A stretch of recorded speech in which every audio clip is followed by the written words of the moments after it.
아주 중요한 키워드로 우리 살펴보았어요. 조금 있다가 이거는 어떻게 발로르트 교육과 연결되는지를 말씀드리는데 그 전에 한번 이 시도를 한번 해볼게요. 요즘 우리 아이들은 여기에 지금 우리가 오늘의 모임을 위해서 대상을 어느 정도 정했잖아요. 5살, 한 12살 정도 되는 자녀들이 가지신 부모님들이 오셨으면 좋겠다라고 제안했어요. 그래서 아마 대체로 그러신 분들 또는 선생님들이실 텐데 그 시기 아이들, 쉽게 얘기하면 아동기 1학년부터 뭐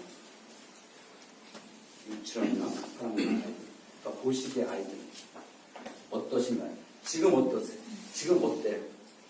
아이들이 어때요? 아이들의 상황이 어때요? 바빠요. 무엇으로 바쁩니까? 여러 가지로. 그죠? 근데 그 여러 가지가 주로 어떤 것들인가요? 공부하는 것. 아까 얘기했던 공부라는 문제은행이 실수를 하게끔 만드는 것을 절대로 실수할 수 없게 나는 실수하지 않겠어 라고 다짐하면서 가는 곳이 바로 그런 학원들이에요. 맞아요? 그래서 바쁩니다. 또 우리 아이들은 어떤 모습이에요? 당신의 자녀를 얘기하기 좀 쑥스러우면 그냥 일반적인 아이들이 그러시면 돼요. 요즘 아이들이 어떤 모습이에요? 지쳐있어요. 바빠서 지쳐있다.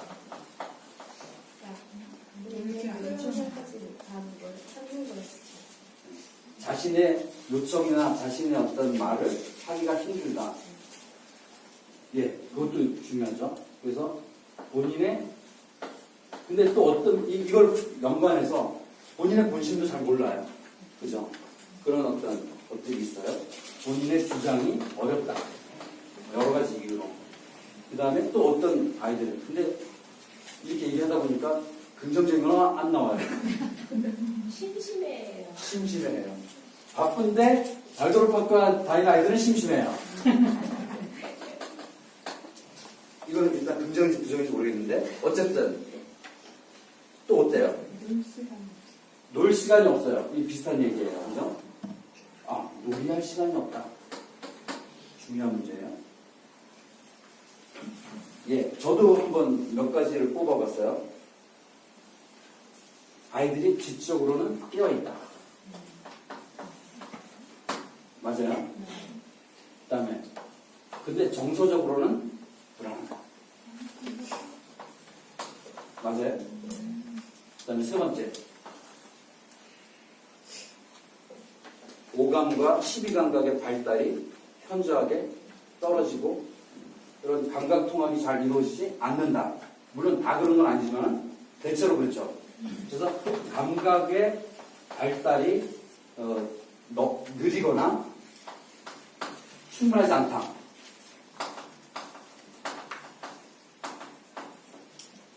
그 다음에 공격성과 파괴성을 가진다. 저도 얘기하다 보니까 다 긍정적인 건 별로 없네요. 거의 없네요. 5번째, 신체적으로 정신적으로 유약하다. 면역력이 떨어진다. 아토피가 많다. 부모님들께 의존적이다. 맞아요? 이쯤 되면은 이 사회적으로 병든 거 아니에요? 문제인 거 아니에요? 이 교육이 왜 가만히 있어요?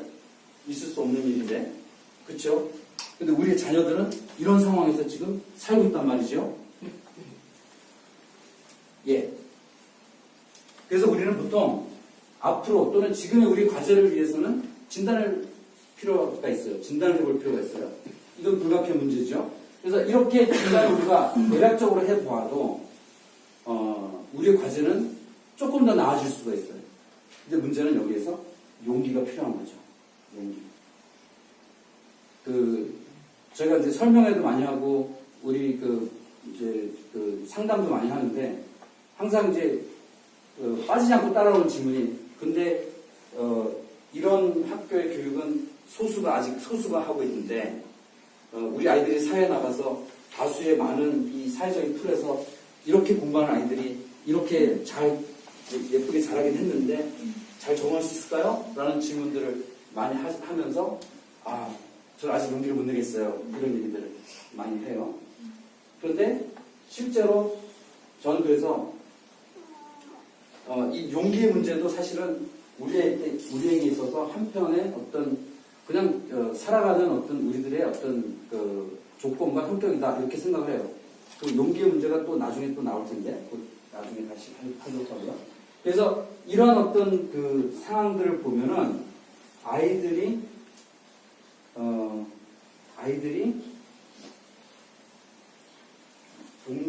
결국은 독립성을 가지기가 힘들어지면서 나중에 어떤 일이 생기냐면은 대학에 가서도, 대학을 졸업하고도, 군대를 가서도, 군대를 제대하고서도, 취직을 했어도,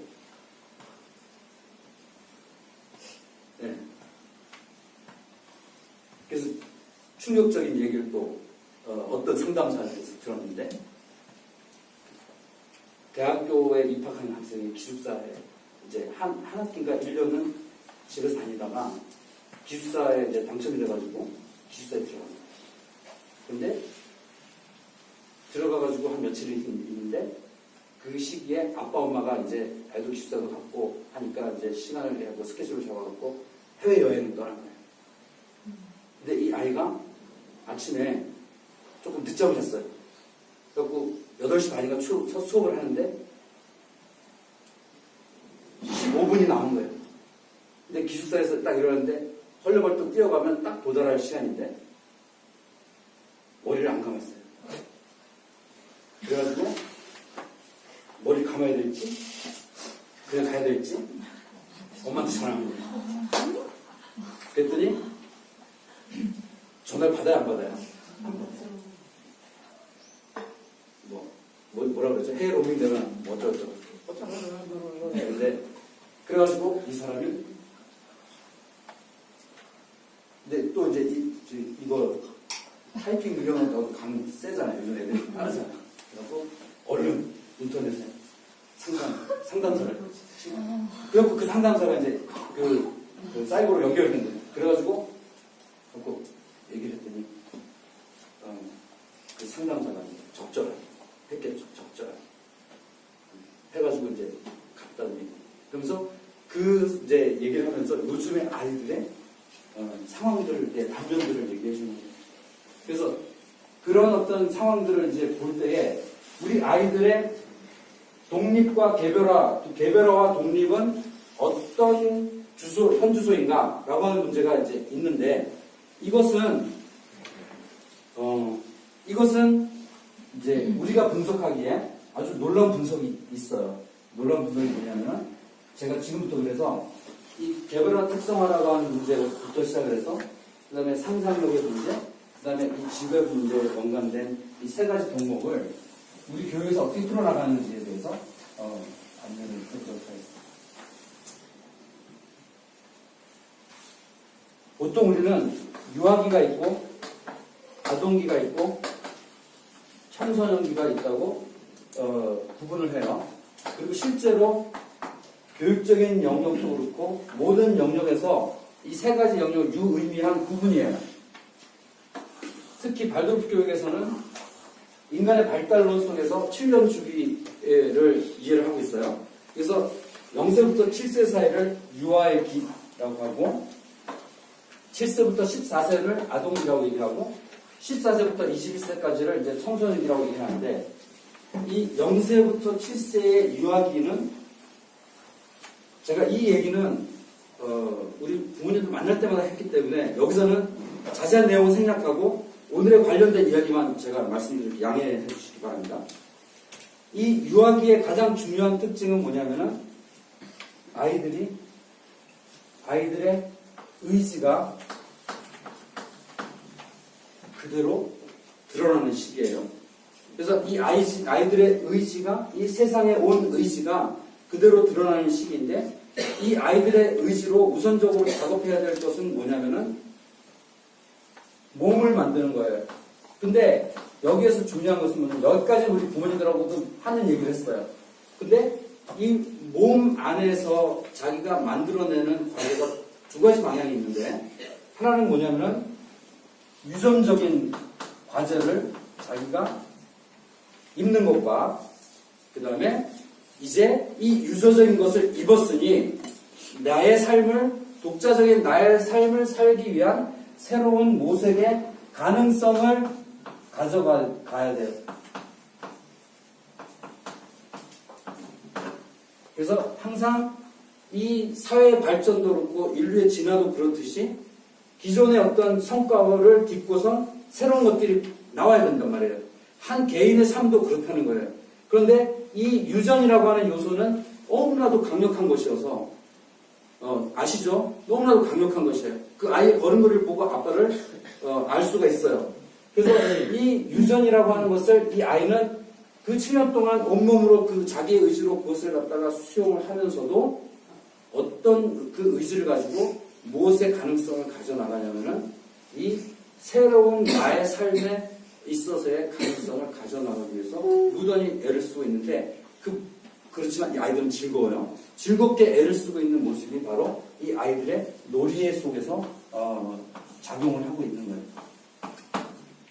근데 이 아이들의 놀이 속에서 작용을 하는데 그냥 한 가지만 말씀드릴게요. 우리 아이들의 놀이의 특성이 어때요? 아이들이 놀면은 아빠 엄마는 어떻게 하고 싶어요? 쉬고 싶어요. 이거는 이제 그 일상에 지치는 아빠의 모습이고, 그러니까 좀 컨디션이 좋다고 치면, 컨디션이 좋다고 칠 때, 같이 놀아주는데 어떻게 놀아요? 같이 이제 노는데 놀다가 보면 어떤 문제가 생길 수 있어요. 어떤 문제가 생기냐면은 좀 약간 말이 안 되는 상황들이 벌어져요. 그리고 물론 그 너그럽고 정말 자상하고 그리고 배려할 줄 알고 사실 모든 아빠 엄마들이 그렇죠. 컨디션이 좋을 때는. 그래서 이제 배려할 줄 알고 그래서 이제 아주 주는데 특히 이제 아빠는 어떤 일이 생기냐면은 약간 얼토당토하는 얘기가 나오면은 고쳐져요, 그걸. 예를 들어서 이런 거예요. 아주 간단한 예인데 공원에서 같이 놀아요. 여반한 땅굴을 파가지고 여기에 우리 두더지 집을 만들자. 그래서 속으로 아빠는 두더지는 집을 안 만들어줘도 살아. 근데 속으로는 그렇게 생각하면 그래 만들어주자 이렇게 해요. 그 다음에 이제 그렇게 하다가 보니까 아빠 이거를 가져와. 이게 돌멩이 아주 예쁜 차돌멩이 하나를 주워갖고 이거는 두더지 알이야. 그래서 이제 들으려고 그래. 아빠 야 두더지가 무슨 알을 낳냐. 아주 컨디션이 좋을 때 자상하게 얘기하는 거예요. 근데 알려준단 말이에요. 그러니까 이제 일종의 사명감 같은 거예요, 아빠는. 왜냐면은 너가 두더지가 알을 낳는 것을 갖다 안다고 하면 분명히 학교 가서 야단을 맞을 거야. 그러니 너는 두더지가 알 낳는다는 것은 적어도 아니어야 된다고 얘기를 해야 돼. 라는 심리와 라는 어떤 마음가짐으로 아이들한테 사명감을 가져주는 거예요.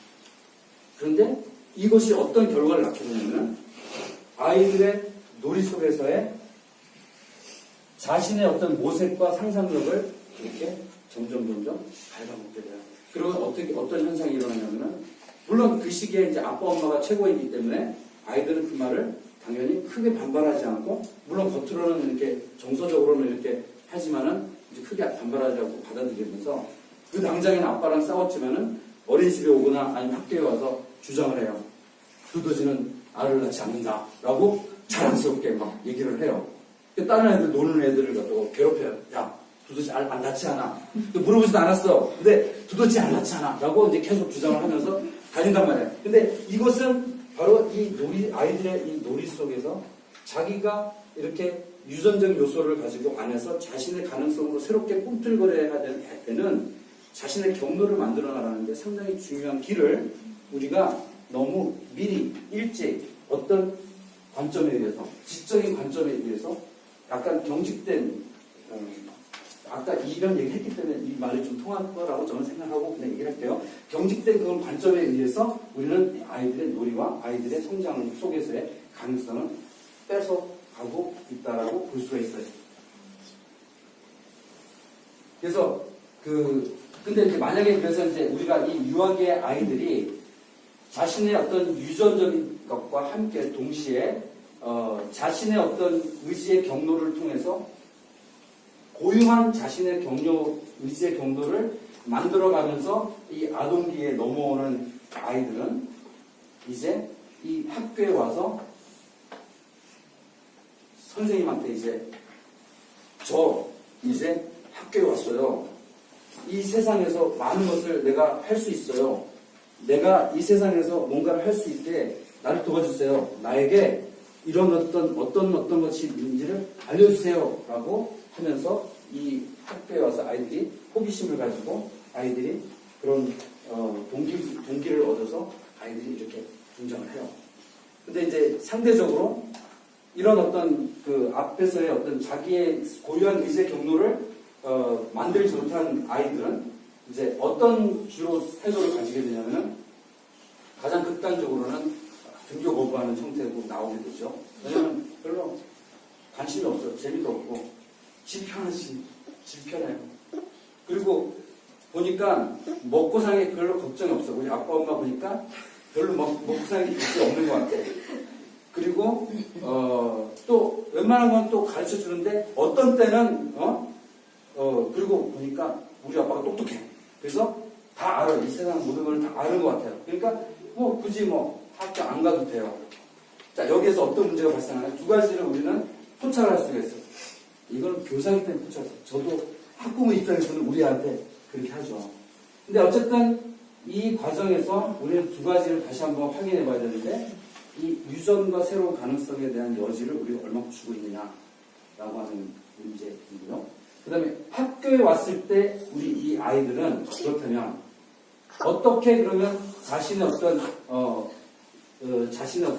세상을 판단할 수 있는가라고 하는 문제가 생기는 거예요. 제가 시간 관계상 모든 걸 다 함께 정리를 하고 싶은데 그래서 일단 여기까지 얘기하고 그래서 그러면 이 앞에 있는 유아기의 문제는 대략 건드려 봤어요. 너무 자세하게는 얘기를 못 할 것 같고 그 다음에 이제 아동의 문제로 넘어왔는데 이 아동의 문제에서 아까 그 아동의 시기에 아이들의 과제를 위해서 그러면 어떻게 할 건가 생각을 하다가 보면은 청소년 아이들이 지금 현재 어떤 상황인지를 또 진단해 보면 이 시기를 우리는 어떻게 아이들을 가르쳐야 되는가를 약간 감을 잡을 수가 있습니다. 요즘 청소년 아이들 어떻습니까? 예, 청소년 같으신 반응이 나오셔서 어떠세요? 요즘 청소년은 어떠십니까? 느낌상, 표정상 여기도 밝은 표정은 아니에요. 까칠해요. 예전에 저희 때보다 되게 심하게 사춘기를 애들이 많이 심하게 사춘기 많이 해요. 그런 그래서 아주 이제 청소년은 아이들 자체가 극단적이기 때문에 얘도 극단적으로 한번 들어볼게요. 실제로 가슴 아픈 일이지만 꺼내봐야 돼요. 3일 전인가 뉴스에서 뭐가 나왔었죠? 초등학교 6학년 학생이 운동장에서 사망한 사건이 생겼어요. 그래서 거기 약간 뒤에 이제 약간 그 유추한 설명이 달린 게 뭐냐면 아이가 이제 비관적인 어떤 메모를 했었고 그 다음에 그 타살의 흔적이 없다라고 되어 있습니다. 그래서 이제 그 현상을 보고 그러면서 이제 어떤 분이 또 거기다가 뭐라고 얘기했냐면 요즘에 그 사춘기가 일찍 와서 초등학교 5, 6학년 아이들도 자살 놀이를 한다는 거예요. 그 자살 노래를 한다는 거예요. 그래서 이제 그런 어떤 그 상황들이 이제 보여지는 것인데 청소년 자살률이 높다는 것은 아주 이미 알려진 사실이에요. 특히 우리나라의 상황에서는. 그 다음에 또 한 가지 극단적인 특성은 뭐예요? 청소년기 들어서는 아이. 폭력적이죠. 예를 들어서 따돌림도 있고 폭력적이기도 하고 여러 가지 파괴적인 행동들 많이 보이죠. 그래서 폭력적이고 그 다음에 조금 갓 사춘기 드는 아이들 중에 가장 가장 대책 없는 아이들 요즘 뭐라 그러죠? 몇 학년 아이들이에요? 그래서 중2병이라고 그러죠? 중2. 이 중2병은 새로운 질병이에요. 새롭다기보다도 이제 부각된, 이 시대에 부각된 질병인데, 고칠게요. 그러니까 그냥 재미적고 질병이라고 얘기했지, 저의 진심은 절대로 질병이 아니에요. 절대로 질병이라고 말 수 없어요. 근데 이제 그냥 우리가 보통 얘기를 하는 거예요. 근데 이 중2라고 하는 문제가 얼만큼 심각하냐면은, 제가 어느 분들하고도 얘기를 나눌 때 얘기를 했었는데, 김창완이, 산울림의 김창완이, 노래를 만들어갖고 앨범을 냈는데, 새로 낸, 최근의 앨범이에요. 근데 타이틀곡이 중2예요. 그래서 왜 이 중2를 노래를 만들었고, 그리고 그걸 타이틀곡으로 했냐, 그랬더니, 이제 나름대로 자기가 그런 어떤 느낌을 가져서 사춘기 아이들, 특히 중학교 2학년 아이들의 모습을 보면서 좀 이것을 내가 관심을 가지고 이 사회가 관심을 가졌으면 좋겠어서 만들어봤다 이렇게 얘기를 했어요. 그래서 만들고 나서 이제 타이틀 곡지까지 다 나왔어요. 그러고 나서 이제 그 아이들한테, 중학교 아이들한테 들려줬어요. 중학교 3학년 아이한테 들려줬는데 노래를 듣더니만 너희들 얘기 중학교 2학년 아이한테 들려줬어요. 중학교 2학년한테 들려주면서 이게 너희들 얘기 맞지? 하면서 들려줬어요. 한번 나중에 검색을 해보세요. 그 노래 내용이 뭐 나는 이렇게 하지 않을 거야, 이렇게 할 거야, 이런 식의 어떤 뭔가 이탈하는 어떤 느낌의 이야기들이 쫙 나와요. 가사가. 그게 다 듣더니만 중학교 2학년 애가 뭐라고 얘기하냐면은 이거 우리 얘기 아닌데요. 그래서 당황했죠. 이거 타이틀곡까지 했는데 당황했죠. 그러면 그래도 한번 생각해봐. 그러면 몇 학년 정도 되겠냐? 중3은 돼 보여요. 그러니까 중2가 왜 아니라고 얘기하냐면은 중2는 아무것도 안 한대요. 그러니까 나는 이렇게 할 거야, 나는 이렇게 안 할 거야, 이렇게 할 거야, 이게 아니라 중2는 아무것도 안 한다는 거예요. 그러니까 그래서 김창완이 충격을 먹고 그렇지만 만들어 놓고 다 됐기 때문에 어쩔 수 없지만은 알았어. 내가 잘못했어 하고 이제 왔다는 거예요.